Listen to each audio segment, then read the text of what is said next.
Magandang hapon mga kapatid. Muli po ay dadaanan po natin yung ating paksa. Yung anim pong pinag-aralan po natin doon sa 1D ay para sa mga first timer po yun, 6 na paksa. Ito po, ang tinutukoy po rito yung membro na. Pero bago yan siguro po ay manalangin po muna tayo bago tayo magsimula. Sige po tayo magpasalamat sa Panginoon.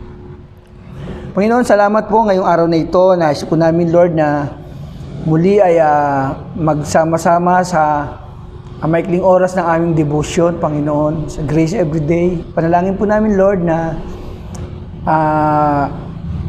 maging matulungan kami, Panginoon, sa mga bagay na ito. Bilang mga miyembro, Panginoon. Tulungan mo kami, Lord, na maging bahagi kami sa iyong simbahan. Salamat po, Panginoon. Sa ngalan ni Jesus. Amen. So, ang ating unang-una, 10 po itong ating pag-uusapan. Pero, isa-isa lang po yung ating aaralin. No? Kasi po ito yung basic eh. Kailangan po bilang isang miyembro na ikaw ay bahagi sa isang simbahan. Unang-una po yung ating pag-uusapan ay yung prayer. Napakahalaga po dito. Kasi iba parang ano lang to eh. Parang hindi nila habit manalangin. Pero po sa Bible, kapag ikaw po ay isang miyembro na, dapat ay lagi mo itong ginagawa, itong prayer. Okay po, 10 po ito, pero isa-isa po natin pong aaralin. Maiksi lang naman po.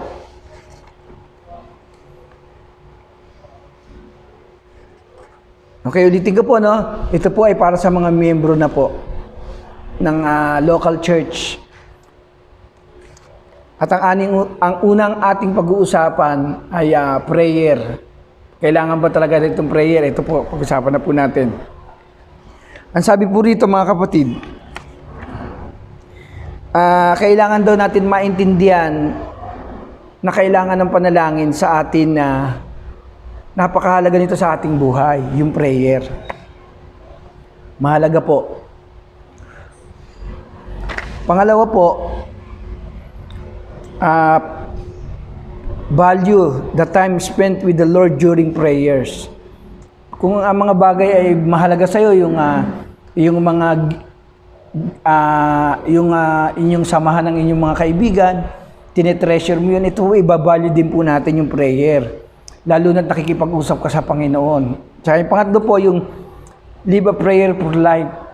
Kailangan daw po matuto tayong laging nananalangin. Ito po yung bahagi ng isang miyembro. Okay, may binanggit po rito, pero yung grupo po kasi ito ay ginugrupo, pero tatalo na po tayo. Kasi kung wala naman pong grupo, dahil po tayo ay online, tatalo na po natin. Ito po yung unang dadaanan dito. What is prayer? So, ito po ay nangyari nung panahon ni Abraham sa Genesis, nung sa Sodoma. Kung mapapansin niyo yung Sodoma ay grabe yung kanilang kasalanan.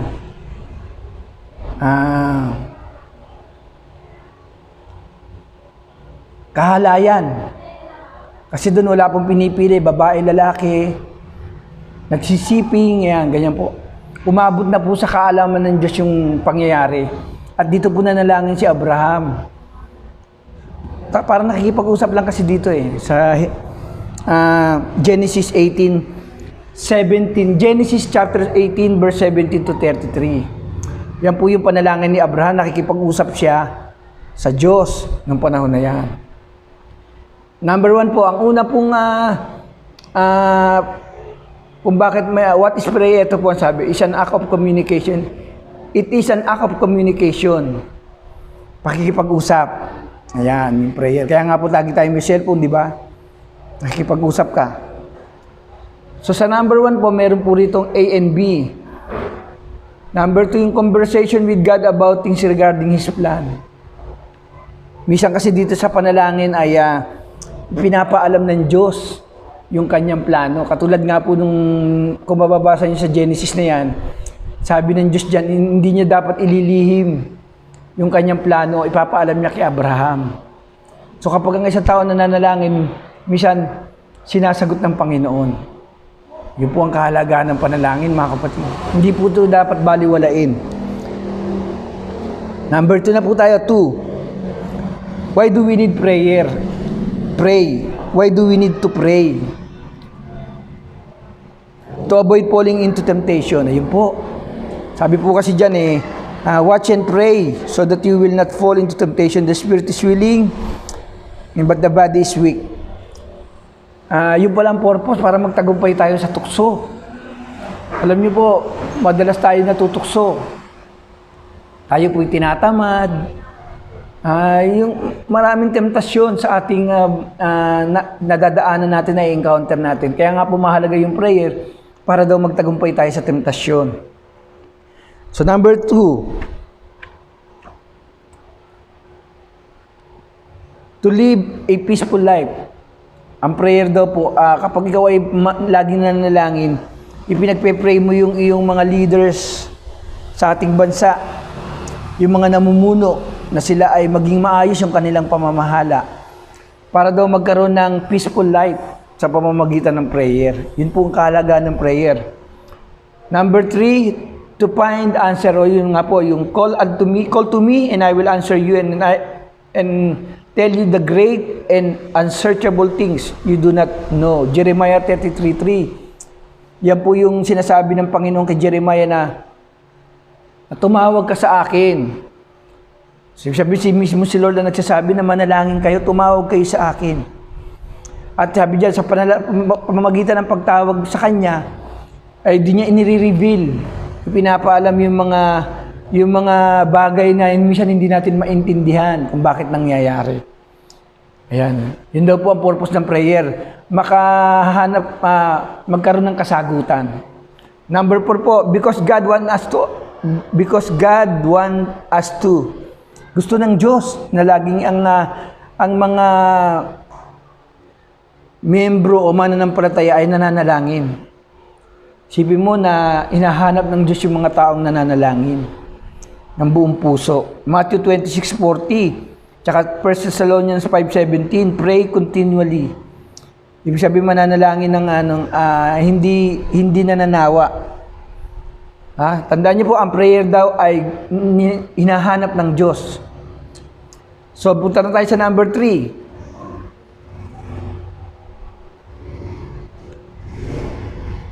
Hindrance to prayer, ito yung mga hadlang.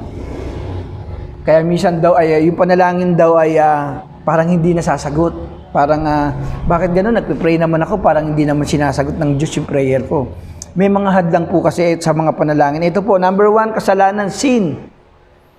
Sa Isaiah 59:2, sabi doon, dahil sa inyong karumihan, kayo ay hiwalay sa Diyos.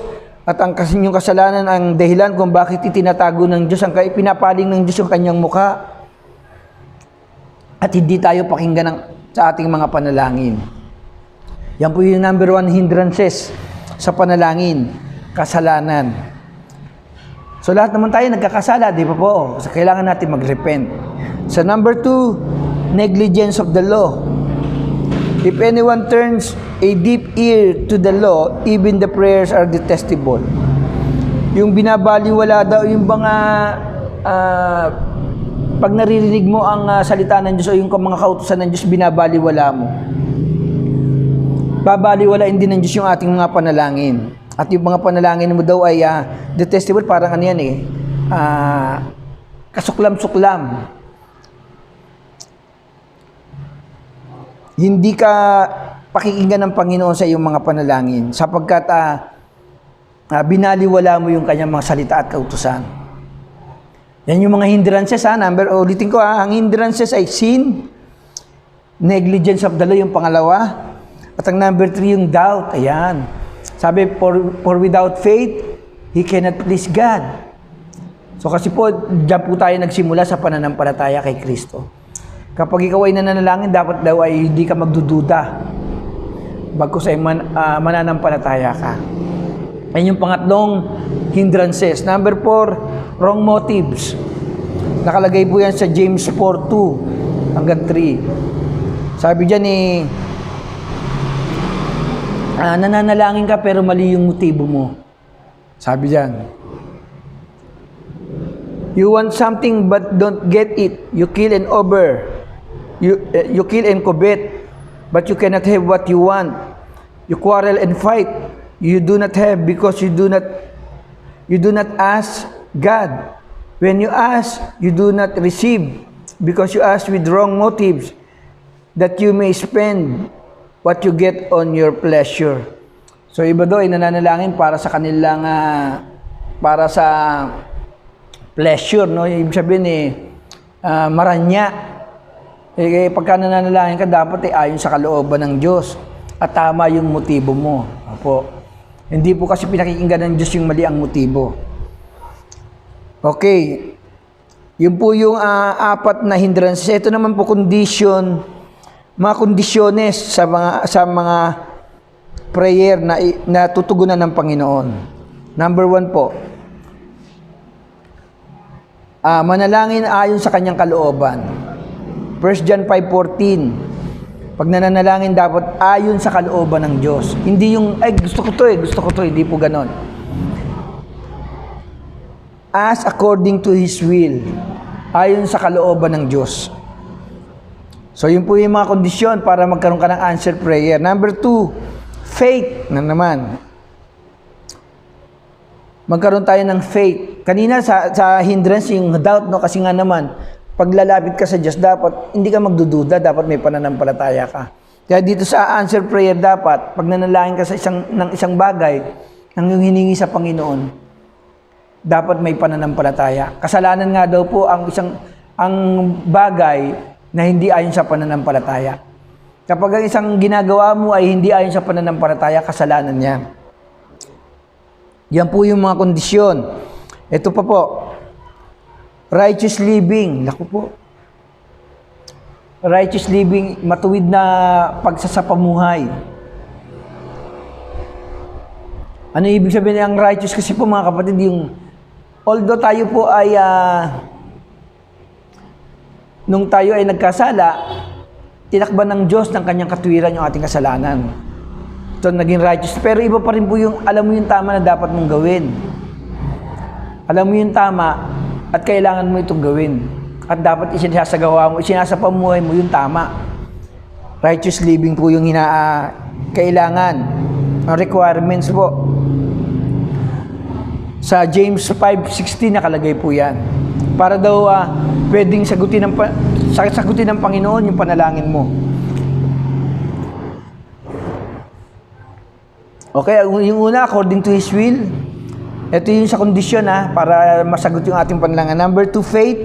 And number 3, righteous living. Number 4 po, constant abiding with the Lord, with His word. Ito naman po yung sa John 15:7. Yung dapat mapanatili. Yung ating mananatili ka sa salita ng Diyos, parang isang sanga na nananatili sa puno para magbunga siya. Kasi makakabahagi siya ng dagta at magdahon siya. So kapag ang isang membro ay hindi nananatili sa salita ng Diyos, ayan po yan. Hindi po siya, sabihin po nun umaalis ka. Parang sanga na wala ka ng ugnayan, hindi ka nakakugpong dun sa puno. Kaya hindi ka magdadahon, hindi ka lalago. O, kumbaga yung prayer mo, baliwala. Kasi wala kang ugnayan napakahalaga ng relasyon. So napakaigsi lamang po mga kapatid. Ito na po yung ating number 1 devotion po, prayer. Ito po ay sa mga membro na po. Kailangan natin mag-pray. Sige po, tayo manalangin. Panginoon, salamat po. Minsan pa kami nagpapasalamat dahil sa mga ganitong paalala, mga katuruan ay napapaalalahanan po kami. Bilang bahagi ng lokal na simbahan, Panginoon, ay napakahalaga po pala ng panalangin. Kaya turuan mo kaming magtiyaga sa panalangin, Panginoon, upang hindi po kami madaig ng tukso. Salamat po, Panginoon. Pinupuri ka namin. At sa iyo ang kapurihan, Panginoon, sa pangalan ni Jesus. Amen.